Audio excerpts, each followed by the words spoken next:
ಸಲ್ಲದ ಹುಚ್ಚುತನಗಳು ತಿಕ್ಕಲತನಗಳು ಮೈಗೆ ಮನಸ್ಸಿಗೆ ಅಡ್ರೆ ಬಿಟ್ಟರೆ ಏನಾಗುತ್ತೆ ಅನ್ನೋಕ್ಕೆ ಬೆಸ್ಟ್ ಎಕ್ಸಾಂಪಲ್ ಸಂಸತ್ತಿಗೆ ನುಗ್ಗಿದಂತಹ ಯುವಕರು. ಅವರ ಉದ್ದೇಶ ಏನಿತ್ತು, ಅವರ ಪ್ಲಾನ್ ಏನಿತ್ತು? 4 ವರ್ಷಗಳಿಂದ ಪರಿಚಿತರು ಇವರು. 1.5 ವರ್ಷದಿಂದ ಪ್ಲಾನ್ ಮಾಡಿದ್ರು. ಆ ಪ್ಲಾನನ್ನು ಇಂಪ್ಲಿಮೆಂಟ್ ಮಾಡಿದ್ದು ಹೇಗೆ? ಇದೆಲ್ಲದರ ಜೊತೆಗೆ ಭಾಳ ಬೇರೆ ಬೇರೆ ಸಂಗತಿಗಳು ಕೂಡ ಬಯಲಾಗ್ತಾ ಇವೆ. ಎಲ್ಲೋ ಒಂದು ಕಡೆಗೆ ಏನೋ ಅಂದರೆ ಈ ದಿಢೀರ್ನೇ ಕ್ರಾಂತಿಕಾರಿಗಳಾಗಬೇಕು ಅನ್ನುವಂಥ ಹುಚ್ಚಿತ್ತ ಇವರಿಗೆ, ಅಥವಾ ದಿಢೀರ್ನೇ ಹೆಸರು ಬರಬೇಕು ಅನ್ನುವಂಥ ತಿಕ್ಕಲತನ ಏನಾದರೂ ಇತ್ತ? ಇದೆಲ್ಲದರ ಜೊತೆಗೆ ಇನ್ನೊಂದು ಭಾಳ ಹಾಸ್ಯಾಸ್ಪದ ಸಂಗತಿ ಅಂತಂದರೆ, ಅವರ ತಾಯಿ ಹೇಳ್ತಾರೆ, ಆ ಹುಡುಗಿಯ ತಾಯಿ, ನನ್ನ ಮಗಳು ಓದಿದ್ಲು ಬರೆದಿದ್ಲು, ಆದರೆ ಕೆಲಸ ಇರಲಿಲ್ಲ, ನಿರುದ್ಯೋಗ ಅವಳಿಗೆ ಈ ರೀತಿ ಪ್ರೇರೇಪಿಸ್ತು ಅಂತ. ಬಹುಶಃ ನಮ್ಮ ದೇಶದಲ್ಲಿ ಬಹಳಷ್ಟು ಜನ ನಿರುದ್ಯೋಗಿಗಳಿದ್ದಾರೆ. ನಿರುದ್ಯೋಗ ಇತ್ತು ಅಂತ ಒಂದೇ ಒಂದು ಕಾರಣಕ್ಕೋಸ್ಕರ ಈ ವಿಧಾನಸೌಧಕ್ಕೋ ಅಥವಾ ಸಂಸತ್ ಭವನಕ್ಕೋ ನುಗ್ಗಿಬಿಟ್ರೆ ಗತಿ ಏನಾಗಬೇಕು? ಸೊ ಇದು ಸಂಗತಿ. ಪೊಲೀಸರು ಹಲವಾರು ವಿಚಾರಗಳನ್ನು ಕಕ್ಕಿಸ್ತಾ ಇದ್ದಾರೆ. ಇವರಿಂದ ಯಾವ್ಯಾವ ಸಂಗತಿಗಳು ಬಯಲಾಗಿವೆ ಬನ್ನಿ ನೋಡೋಣ.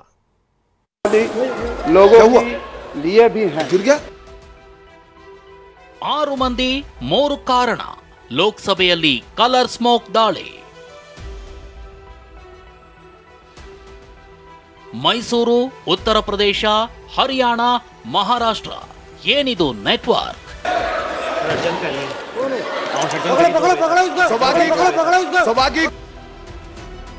ಇವನೇ ಲೋಕಸಭೆಯಲ್ಲಿ ಬಣ್ಣದ ಹೊಗೆ ಭಯ ಬಿತ್ತಿದ ಮಾಸ್ಟರ್ ಮೈಂಡ್. ಲೋಕಸಭೆಯಲ್ಲಿ ನಿನ್ನೆ ಆದ ಭಯಾನಕ ಭದ್ರತಾ ಲೋಪ. ದುಷ್ಕರ್ಮಿಗಳ ತಂಡ ನಡೆಸಿದ ಕಲರ್ ಸ್ಮೋಕ್ ದಾಳಿ ದೊಡ್ಡ ಸಂಚಲನ ಎಬ್ಬಿಸಿದೆ. ಸೆರೆ ಸಿಕ್ಕವರೆಲ್ಲ ಉಗ್ರರ, ನಕ್ಸಲ್ಗಳ, ಕ್ರಿಮಿನಲ್ಗಳ? ಏನಿವರ ಸಂಚು? ಯಾಕಾಗಿ ಕೇವಲ ಬಣ್ಣದ ಹೊಗೆ ದಾಳಿ ಮಾಡಿದ್ರು? ಮುಂದೆ ಏನಾದ್ರೂ ದೊಡ್ಡ ದಾಳಿಗೆ ಸ್ಕೆಚ್ ರೂಪಿಸಿದ್ರ? ಹೀಗೆ ದಿಕ್ಕಿಗೊಬ್ಬರು ಯೋಚನೆ ಮಾಡ್ತಿದ್ದಾರೆ.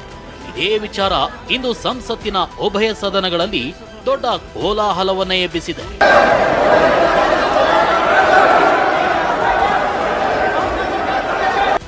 ಅಷ್ಟಕ್ಕೂ ಇಂದು ಸಂಸತ್ತಿನಲ್ಲಿ ಆಗಿದ್ದೇನೋ ತೋರಿಸ್ತೀವಿ. ಅದಕ್ಕೂ ಮುನ್ನ ದೇಶಾದ್ಯಂತ ಭಯ ಹುಟ್ಟಿಸಿದ ಈ ಬಣ್ಣಗೇಡಿಗಳ ಇಂಟ್ರೆಸ್ಟಿಂಗ್ ಕಹಾನಿಯನ್ನೊಮ್ಮೆ ನೋಡಿ. 6 ಆರೋಪಿಗಳ ವಿರುದ್ಧ ಭಯೋತ್ಪಾದನೆ ಅಡಿ ಕೇಸ್.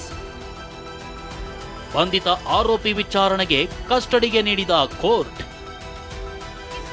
ನೆನೆ ಸಂಸತ್ತಿನ ಒಳಗೂ ಹೊರಗೂ ಬಣ್ಣದ ಹೊಗೆ ಸಿಡಿಸಿದ್ದ ಸಾಗರ್ ಶರ್ಮಾ, ಮನೋರಂಜನ್, ನೀಲಂ, ಅಮೋಲ್ ಶಿಂದೆ 4ರನ್ನು ಪೊಲೀಸರು ಬಂಧಿಸಿದ್ರು. ಇಂದು ಈ 4ರನ್ನ ಪಟಿಯಾಲ ಹೌಸ್ ಕೋರ್ಟ್ಗೆ ಹಾಜರುಪಡಿಸಿದ ಪೊಲೀಸರ ಮನವಿ ಪುರಸ್ಕರಿಸಿರೋ ಕೋರ್ಟ್ ಆರೋಪಿಗಳನ್ನ 7 ದಿನಗಳ ಕಾಲ ಖಾಕಿ ಕಸ್ಟಡಿಗೆ ನೀಡಿ ಆದೇಶಿಸಿದೆ. ಆರೋಪಿಗಳ ವಿರುದ್ಧ ಐಪಿಸಿ ಮತ್ತು ಯುಎಪಿಎ ಅಂದ್ರೆ ಭಯೋತ್ಪಾದನೆ ಕೇಸ್ ದಾಖಲಿಸಲಾಗಿದೆ. ಹಾಗಿದ್ರೆ ಈ ಪ್ರಕರಣದ ಮಾಸ್ಟರ್ ಮೈಂಡ್ ಯಾರು? ಹೇಗೆ ಇವರೆಲ್ಲ ಪ್ಲಾನ್ ರೂಪಿಸಿದ್ರು? ಅದನ್ನೇ ತೋರಿಸ್ತೀವಿ ನೋಡಿ. ಲೋಕಸಭೆಯಲ್ಲಿ ಬಣ್ಣದ ದಾಳಿಯ master mind Lalit Jha. Bhagat Singh fans club page ಮೂಲಕ ಎಲ್ಲರಿಗೂ ನಂಟು. ಲಲಿತ್ ಝಾ ಇವನೇ ಲೋಕಸಭೆಯಲ್ಲಿ ನಡೆದ ಬಣ್ಣದ ಹೊಗೆ ದಾಳಿಯ ಸಂಚುಕೋರ, ಮಾಸ್ಟರ್ ಮೈಂಡ್ ಅಂತ ಗೊತ್ತಾಗಿದೆ. ಮೂಲಗಳ ಪ್ರಕಾರ ಈತ ಬಿಹಾರದವನಾಗಿದ್ದು ಮನೆಯಲ್ಲೇ ಮಕ್ಕಳಿಗೆ ಪಾಠ ಹೇಳಿಕೊಡ್ತಿದ್ದ ಎನ್ನಲಾಗಿದೆ. ಅಲ್ಲದೆ ಪಶ್ಚಿಮ ಬಂಗಾಳದಲ್ಲಿ NGO ಒಂದರಲ್ಲಿ ಪ್ರಮುಖ ಹುದ್ದೆಯಲ್ಲಿದ್ದ ಅಂತ ಗೊತ್ತಾಗಿದೆ. ಈತನೇ ಇಡೀ ಪ್ರಕರಣದ ರೂವಾರಿ ಎನ್ನಲಾಗಿದೆ. ಹಾಗಿದ್ರೆ ಈ 6 ಮಂದಿ ಆರೋಪಿಗಳು ಪರಿಚಯವಾಗಿದ್ದು ಹೇಗೆ ಅನ್ನೋದನ್ನ ತೋರಿಸ್ತೀವಿ ನೋಡಿ. ಫೇಸ್ಬುಕ್ನಲ್ಲಿ ಭಗತ್ ಸಿಂಗ್ ಫ್ಯಾನ್ಸ್ ಕ್ಲಬ್ ಸದಸ್ಯರು ಬಂಧಿತ ಆರೋಪಿಗಳು. ಇದೇ ಆರೋಪಿಗಳು 1.5 ವರ್ಷದ ಹಿಂದೆಯೇ ಮೀಟ್ ಆಗಿದ್ರು. ಸುಮಾರು 1.5 ವರ್ಷದ ಹಿಂದೆ ಮೈಸೂರಿನಲ್ಲಿ ಭೇಟಿಯಾಗಿದ್ರಂತೆ. ಪಕ್ಕಾ ಪ್ಲಾನ್ ಮಾಡಿಯೇ ಸಂಸತ್ ಎಂಟ್ರಿಗೆ ಸ್ಕೆಚ್ ಹಾಕಿದ್ರು. ಅದರಂತೆ ಡಿಸೆಂಬರ್ 10ಕ್ಕೆ ಒಬ್ಬೊಬ್ಬರಾಗಿ ದೆಹಲಿಗೆ ಆಗಮಿಸ್ತಾರೆ. ಗುರುಗ್ರಾಮ್ನಲ್ಲಿರುವ ವಿಕ್ಕಿ ವೃಂದಾ ಮನೆಯಲ್ಲಿ ವಾಸ್ತವ್ಯ ಹೂಡಿದ್ರು. ಡಿಸೆಂಬರ್ 13ರ ಬೆಳಗ್ಗೆ 9 ಗಂಟೆಗೆ ಸಂಸತ್ ಎಂಟ್ರಿಗೆ ಸಾಗರ್ ಶರ್ಮಾ ಸಂಸದ ಪ್ರತಾಪ್ ಸಿಂಹ ಅವರ ಬಳಿ ಪಾಸ್ ಪಡೆದಿದ್ದಾನೆ. ಸಂಸತ್ ಎಂಟ್ರಿ ಆದ್ಮೇಲೆ ಯಾರು ಏನ್ ಕೆಲಸ ಮಾಡಿದ್ರು ಅದನ್ನೇ ತೋರಿಸ್ತೀವಿ ನೋಡಿ. ಅಂದಹಾಗೆ ಪ್ರಕರಣದ ಮಾಸ್ಟರ್ ಮೈಂಡ್ ಲಲಿತ್ ಝಾ ಸಂಸತ್ತಿಗೆ ನುಗ್ಗಿದವರ ವಿಡಿಯೋವನ್ನ ಪಶ್ಚಿಮ ಬಂಗಾಳದಲ್ಲಿರೋ ತನ್ನ ಸ್ನೇಹಿತನಿಗೆ ರವಾನೆ ಮಾಡಿದ್ದ. ಇನ್ನು ಉತ್ತರ ಪ್ರದೇಶ ಮೂಲದ ಸಾಗರ್ ಶರ್ಮಾ ಲೋಕಸಭೆಗೆ ನುಗ್ಗಿ ಕೋಲಾಹಲ ಸೃಷ್ಟಿಸಿದ್ದ.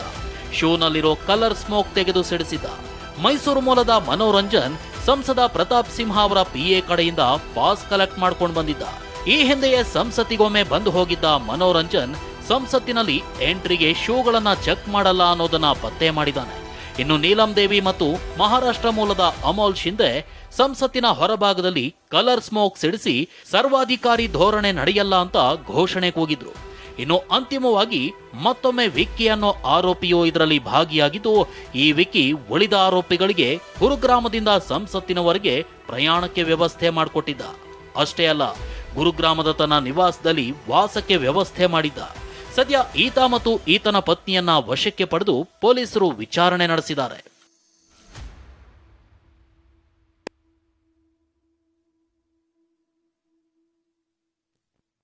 ನಿರುದ್ಯೋಗ, ರೈತರ ಸಮಸ್ಯೆ, ಮಣಿಪುರ ಹಿಂಸಾಚಾರ, ಕಲರ್ ದಾಳಿಗೆ ಕಾರಣ.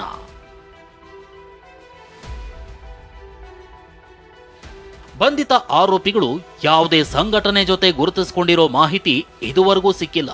ಪ್ರಾಥಮಿಕ ವಿಚಾರಣೆಯಲ್ಲಿ ತಾವ್ಯಾಕೆ ಈ ರೀತಿ ಮಾಡಿರೋದಾಗಿ ಹೇಳಿದ್ದಾರೆ. ಅಷ್ಟಕ್ಕೂ ಆರೋಪಿಗಳು ಹೇಳಿರೋ ಅಂಶವಾದ್ರೂ ಏನು ಅನ್ನೋದನ್ನ ತೋರಿಸ್ತೀವಿ ನೋಡಿ.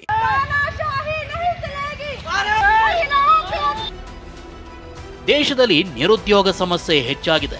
ಇದರಿಂದ ವಿದ್ಯಾವಂತರು ಸಂಕಷ್ಟಕ್ಕೆ ಸಿಲುಕಿದ್ದಾರೆ.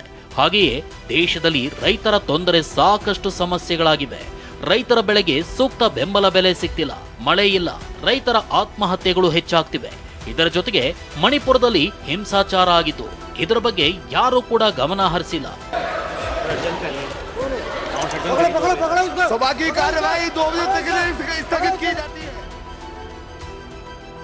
ಇದೇ ಕಾರಣಕ್ಕಾಗಿ ಸರ್ಕಾರದ ಗಮನ ಸೆಳೆಯಲು ನಾವು ಸಂಸತ್ ಭವನಕ್ಕೆ ಎಂಟ್ರಿ ಕೊಟ್ಟಿದ್ದು ಅಂತ ಪೊಲೀಸರ ಮುಂದೆ ಆರೋಪಿಗಳು ಹೇಳಿಕೊಂಡಿದ್ದಾರೆ ಎನ್ನಲಾಗಿದೆ.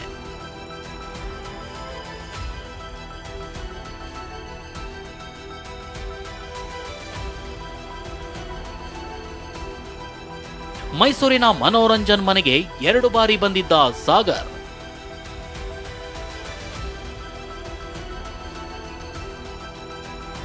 ಲೋಕಸಭೆಯಲ್ಲಿ ದಾಳಿ ಮಾಡಿದ ಮೈಸೂರಿನ ಮನೋರಂಜನ್ ಕುರಿತು ಮತ್ತಷ್ಟು ಸ್ಫೋಟಕ ಸಂಗತಿಗಳು ಬೆಳಕಿಗೆ ಬಂದಿವೆ. ಮೈಸೂರು ಸಂಸದ ಪ್ರತಾಪ್ ಸಿಂಹ ಅವರಿಂದ ಪಾಸ್ ಪಡೆದು ಎಂಟ್ರಿಯಾಗಿದ್ದ ಮನೋರಂಜನ್ ಹಾಗೂ ಉತ್ತರ ಪ್ರದೇಶದ ಸಾಗರ್ ಶರ್ಮಾ ಒಳ್ಳೆ ಸ್ನೇಹಿತರು ಅಂತ ಗೊತ್ತಾಗಿದೆ. ಇತ ಕೇಂದ್ರ ಹಾಗೂ ರಾಜ್ಯ ಗುಪ್ತಚರ ಇಲಾಖೆ ಅಧಿಕಾರಿಗಳು ಮೈಸೂರಿನ ವಿಜಯನಗರದಲ್ಲಿರೋ ಮನೋರಂಜನ್ ಮನೆ ಜಾಲಾಡಿದ್ದು, ಆರೋಪಿ ಸಾಗರ್ ಶರ್ಮಾ ಮನೋರಂಜನ್ ಮನೆಗೆ 2 ಬಾರಿ ಭೇಟಿ ನೀಡಿ ಊಟ ಮಾಡಿ ಹೋಗಿರೋದು ಗೊತ್ತಾಗಿದೆ. ಇನ್ನು ಸಾಗರ್ ತಂದೆ ನೀಲಂ ತಾಯಿ ಮಕ್ಕಳು ಮಾಡಿದ ಕೆಲಸಕ್ಕೆ ನೋವು ಅನುಭವಿಸುತ್ತಿದ್ದಾರೆ. अब जो इतनी बेइज्जती हमारी हुई, इज्जत खराब हुई, जो नहीं होना चाहिए, हम नहीं चाहते थे ऐसा हो. बेटे ने जो करा उसको, जो जैसा उसने करा उसे भुगते वो. कोई बात नहीं चलाई और बेरोजगारी का उसका हिसाब था. बहुत मेरी लड़की तंग थी. ಅಷ್ಟಕ್ಕೂ ಮನೋರಂಜನ್ ದೆಹಲಿಯಲ್ಲಿರೋ ಪ್ರತಾಪ್ ಸಿಂಹ ಕಚೇರಿಯಲ್ಲಿ ತಂದೆ ದೇವರಾಜೇಗೌಡ ಹೆಸರು ಹೇಳಿ ಪಾಸ್ ಪಡೆದಿರೋದು ಗೊತ್ತಾಗಿದೆ. ಹೀಗೆ ಪಾಸ್ ವಿತರಿಸಿರೋ ಪ್ರತಾಪ್ ಸಿಂಹ ವಿರುದ್ಧ ಕಾಂಗ್ರೆಸ್ ಪಡೆ ಆಕ್ರೋಶಗೊಂಡಿದೆ. ಬೆಂಗಳೂರು, ದೆಹಲಿ, ಮಡಿಕೇರಿಯಲ್ಲಿ ಪ್ರತಿಭಟನೆ ನಡೆಸಲಾಗಿದೆ.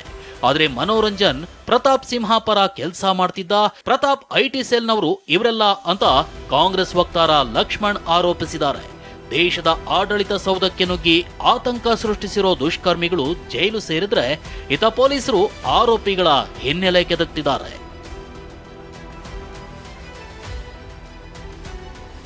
Bureau report, TV9.